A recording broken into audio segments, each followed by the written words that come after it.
श्री मायादर्श मार्कंडेय जी। मार्कंडेय मुनि महर्षि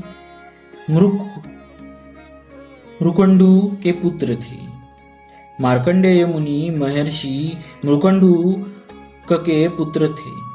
ये भृगुकुल में उत्पन्न हुए थे।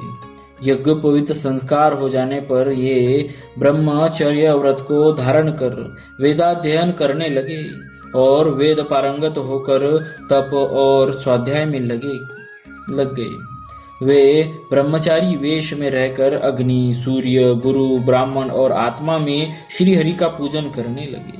वे प्रातःकाल और सायंकाल भिक्षा मांग कर लाते और गुरु को अर्पण करते और गुरु की आज्ञा मिलने पर मौन होकर एक समय भोजन करते।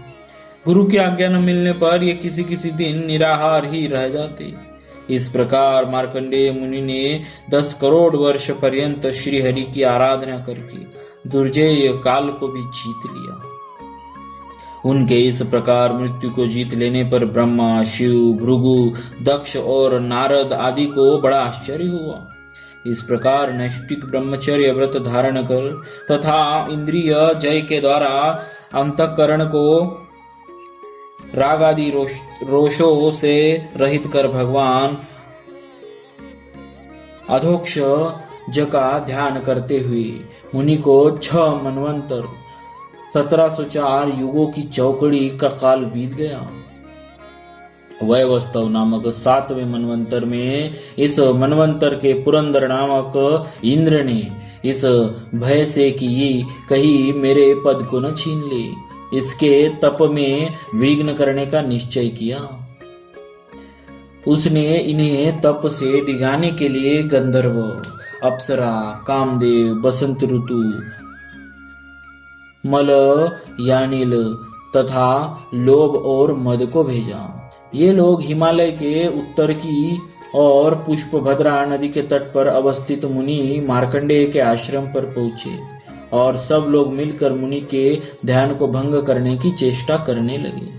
परंतु इन सब के प्रयत्न भाग्यहीन के उद्योग की भांति सर्वथा निष्फल हुए और ये सब उन तेजस्वी मुनि के तेज से जलने लगे।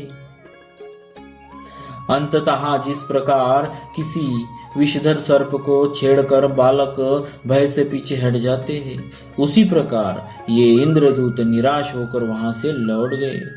इंद्र उन सब को हतप्रभ एवं म्लान मुख देखकर तथा उनसे उन ब्रह्मर्षि का प्रभाव सुनकर परम विस्मित हुए।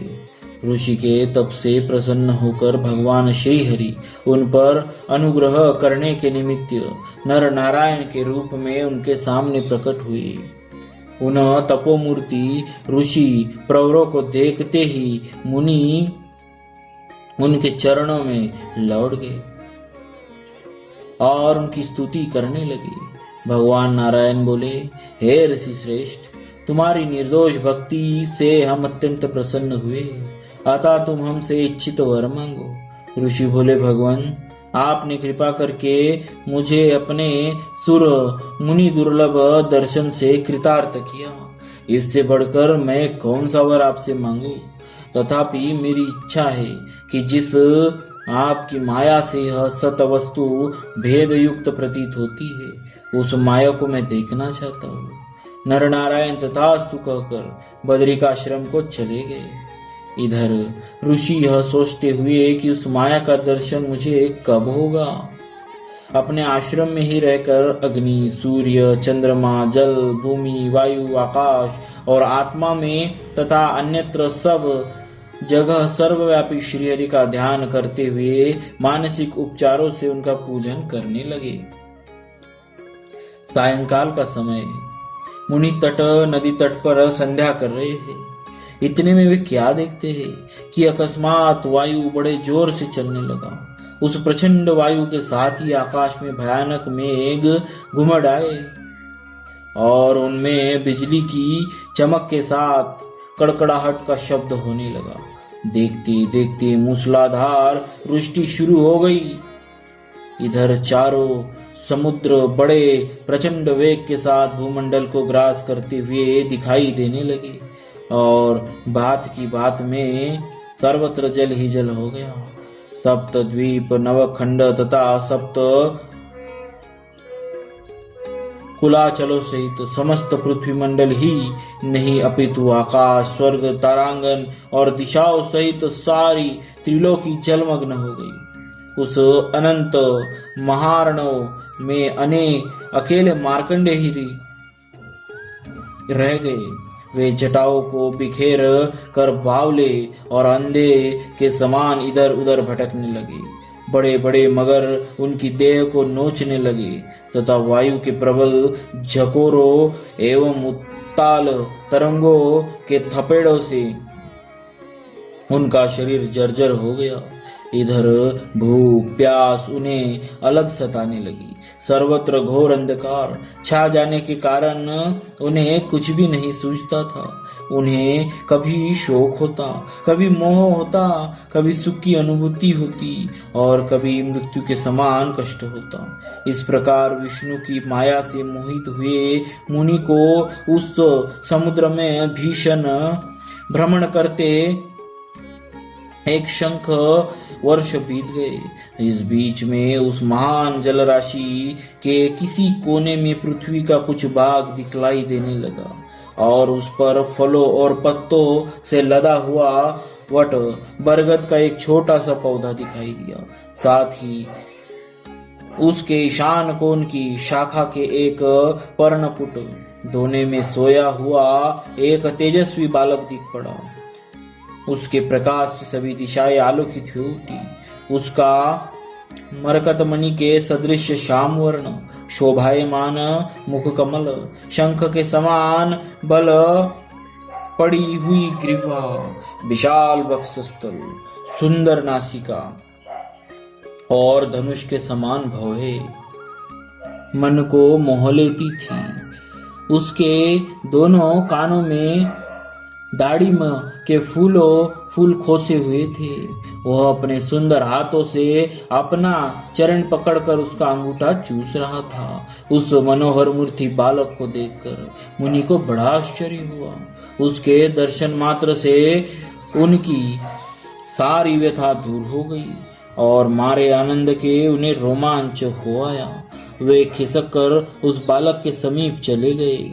जो ही वे उसके समीप गए, उन्हें ऐसा प्रतीत हुआ मानो उस बालक के श्वास के साथ वे उसके उदर के भीतर मच्छर की भांति खींच चले जा रहे हैं। थोड़ी ही देर में उन्होंने अपने को उस बालक के उदर के भीतर पाया। वहां उन्होंने सारे जगत को उसी रूप में पाया जिस रूप में उन्होंने प्रलय के पूर्व उसे बाहर देखा था। यह सब दृश्य देखकर उन्हें परम विस्मय हुआ। कुछ क्षण के अनंतर वे उसी बालक के श्वास के द्वारा प्रेरित होकर बाहर निकल आए और पुनः उसी प्रलय समुद्र में जा पड़े। बाहर निकलकर उन्होंने उस बालक को उसी अवस्था में अपनी और प्रेमपूर्ण कटाक्षों से देखते हुए पाया। उसकी मंद मुस्कान से आकर्षित होकर वे उसके समीप जाकर उसे आलिंगन करना ही चाहते थे कि योगाधिपति बाल वेशधारी भगवान एकाएक अंतर्धान हो गए। उनके अंतर्धान होते ही वह वट वृक्ष और वह प्रलय समुद्र सारा का सारा क्षण भर में विलीन हो गया और मुनि अपने आश्रम में पूर्ववत स्थित हो गए। उन्होंने मन ही मन भगवान नारायण की माया को प्रणाम किया और हृदय से उन माहेश्वर की शरण हो गए। एक समय मुनि समाधि लगाए अपने आश्रम में बैठे थे। इतने में देवादिदेव भगवान शंकर जगत जननी माता पार्वती के साथ नंदी पर सवार होकर आकाश मार्ग से उधर की ओर निकले। मुनि को शांत भाव से बैठे देखकर पार्वती जी भगवान शंकर से बोली, भगवान, ये कोई महा तपस्वी मुनि मालूम होते हैं, इन्हें सिद्धि प्रदान कीजिए, क्योंकि सारी तपस्याओं को सिद्ध करने वाले आप ही हैं। शंकर जी बोले, हे पार्वती, ये मार्कंडेय मुनि भगवान पुरुषोत्तम के बड़े भक्त हैं, अतएव ये तप के द्वारा कोई सिद्धि नहीं चाहते। अधिक क्या कहे, इन्हें मोक्ष की भी परवाह नहीं है, फिर सांसारिक सुखों की तो बात ही क्या। तथापि हे पार्वती, हम चलकर थोड़ी देर इनसे वार्तालाप करें, क्योंकि साधु समागम से बढ़कर संसार में कोई लाभ नहीं है। यह कहकर जगन्नियंता भगवान शंकर मुनि के समीप गए, किंतु मुनि की वृत्तियां ब्रह्म में लीन होने के कारण उनका ब्रह्म ज्ञान लुप्त हो गया था। अतएव उन्हें जगत आत्मा शिव पार्वती के आने का पता नहीं लगा। यह देखकर भगवान शंकर अपनी योग माया के प्रभाव से मुनि की हृदय गुहा में प्रविष्ट हो गए। मुनि ने देखा कि उनके हृदय में एकाएक एक पीली जटाओं वाली त्रिशूल, धनुष्बाण तथा ढाल तलवार से सुसज्जित, शरीर में व्याघ्र चर्म लपेटे, रुद्राक्ष माला, डमरू, नरकपाल और फरसा धारण किए 3 नेत्र और 10 भुजाओं वाली मूर्ति प्रकट हो गई। इस विकराल मूर्ति को हृदय स्थित देखकर मुनि को बड़ा आश्चर्य हुआ और इसी आश्चर्य में उनकी समाधि टूट गई। मुनि ने आंख खोलकर देखा तो सामने भगवान रुद्र पार्वती सहित अपने गणों को साथ लिए खड़े हैं। मुनि ने उन्हें साष्टांग प्रणाम किया और पार्वती सहित उनकी भक्ति पूर्वक पूजा की। उनकी पूजा से भगवान प्रसन्न होकर भगवान शंकर बोले, हे मुनि, हम तुम्हारी भक्ति से बहुत प्रसन्न हैं, अतः हमसे इच्छित वर मांगो। ब्रह्मा, विष्णु और मैं तीनों ही वर देने वालों में श्रेष्ठ है। तुम्हारी तरह जो लोग हम तीनों की समान भाव से भक्ति करते हैं तथा जो शांत, निस्संग, निर्वैर, प्राणी मात्र के प्रति दया करने वाले और सर्वस्त्र समदृष्टि रखने वाले हैं, उनकी इंद्रादि लोकपाल ही नहीं अपितु हम तीनों भी वंदना और सेवा पूजन करते हैं, क्योंकि आप लोग हम तीनों में, अपने में तथा जगत के अन्य प्राणियों में अनुमात्र भी भेद नहीं देखते। अतएव हम लोग आप जैसे ब्राह्मणों का भजन किया करते हैं। तीर्थ और देवता तो चिरकाल पर्यंत सेवा करने पर फल देते हैं, किंतु आप जैसे साधु पुरुष तो दर्शन मात्र से ही कृतार्थ कर देते हैं, जो तुम्हारी भांति चित्त को एकाग्र करके तप, स्वाध्याय और संयम में रत रहते हैं। उन ब्राह्मणों को हम सदा नमस्कार किया करते हैं। आप सदृश महानुभावों के दर्शन अथवा नाम सुनने मात्र से ही महापातक की और चांडाल भी शुद्ध हो जाते हैं। फिर जिन्हें आप लोगों के साथ संभाषण आदि का सौभाग्य प्राप्त होता है, उनकी तो बात ही क्या। भगवान शंकर के इस वचनों को सुनकर ऋषि गदगद हो गए। वे बोले, भगवान, मैं तो आपके दर्शन मात्र से कृतार्थ हो गया और वरदान क्या मांगू। तथापि आपसे मेरी यही प्रार्थना है कि मेरी भगवान अच्युत और उनके भक्तों में तथा आप में अनन्य भक्ति हो। भगवान शंकर बोले, हे विप्रवर, तुम्हारी यह अभिलाषा पूर्ण हो। इस कल्प के अंत तक तुम्हारी कीर्ति अटल रहेगी और तुम अजर अमर होकर रहोगे। तुम्हें त्रिकाल विषय ज्ञान, विज्ञान, वैराग्य और पुराणों का आचार्यत्व प्राप्त होगा। यह कहकर भगवान शंकर वहां से चले गए और महामुनि मार्कंडेय योग का महान सामर्थ्य तथा भगवान जनार्दन की एकांत भक्ति प्राप्त कर भूलोक में विचरने लगे और अब भी उसी प्रकार विचरते हैं। वे लोक में चिरंजीव के नाम से विख्यात हुए। बृहन्नारदीय पुराण के अनुसार महर्षि मृकंडु के तप से प्रसन्न होकर भगवान नारायण ने ही पुत्र रूप में उनके यहाँ जन्म ग्रहण किया था। बोलिए श्री मार्कंडेय जी भगवान की।